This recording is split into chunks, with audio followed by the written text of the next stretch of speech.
Welcome to minimal pairs pronunciation practice. Minimal pairs are two words that sound almost identical, but differ by just one single sound. Learning minimal pairs is the perfect way to train both your ear and your mouth to recognize and produce the subtle differences between English sounds. This is especially important because these small sound differences can completely change the meaning of a word. Let me show you some real examples of minimal pairs. In the consonant category, we have ship and chip. These two words differ only in their first sound. The first uses the SH sound, while the second uses the CH sound. In the vowel category, we have sit and seat. The difference here is the vowel sound. Sit uses the short I sound, while seat uses the long E sound. Even though these words look similar when written, they sound quite different when spoken. Now let's focus on the contrast between the P and B sounds. These are both very common in English. In the initial position, meaning at the beginning of a word, we have pin versus bin. Both words start with a consonant sound, but pin starts with the P sound while bin starts with the B sound. In the final position, meaning at the end of a word, we have rip versus rib. The P and B sounds are made in the same place in your mouth, but the difference is subtle. Pay close attention to how your lips move when you say each pair.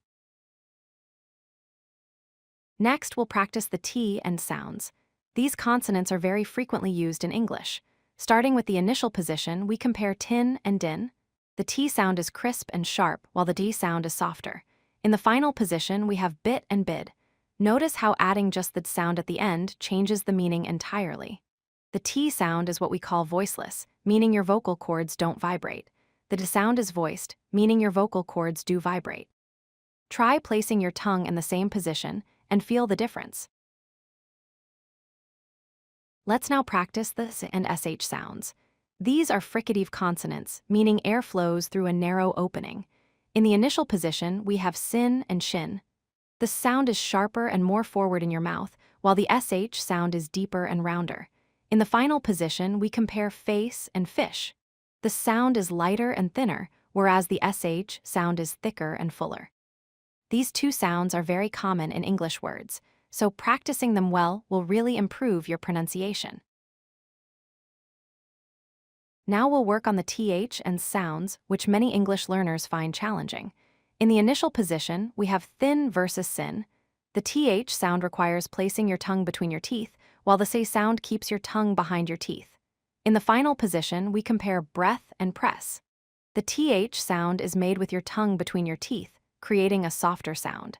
The sound is made further back in your mouth. Many non-native speakers confuse these two, so take your time and practice slowly. Focus on the tongue position for each sound. Now let's shift focus to vowel sounds. We'll practice the short I sound and the long E sound. In our first pair, we have sit and seat. The short I sound, as in sit, is quick and tight in your mouth. The long E sound, as in seat, is stretched out longer.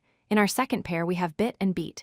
Again, the short I is quick and clipped, while the long E is longer and more open. These two vowel sounds are fundamental in English. The length of the vowel sound is crucial here.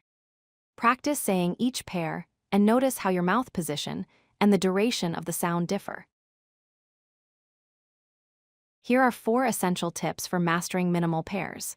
First, start by saying each pair slowly and deliberately. Once you feel confident, gradually increase your speed. Second, record yourself speaking and compare your pronunciation with native speakers. This feedback is invaluable for improvement. Third, focus on one minimal pair at a time. Don't try to practice too many pairs in one session. Fourth, and most importantly, practice these minimal pairs not just in isolation, but within complete sentences. This helps your brain and mouth learn the sounds in natural context. Consistent practice with these strategies will dramatically improve your English pronunciation.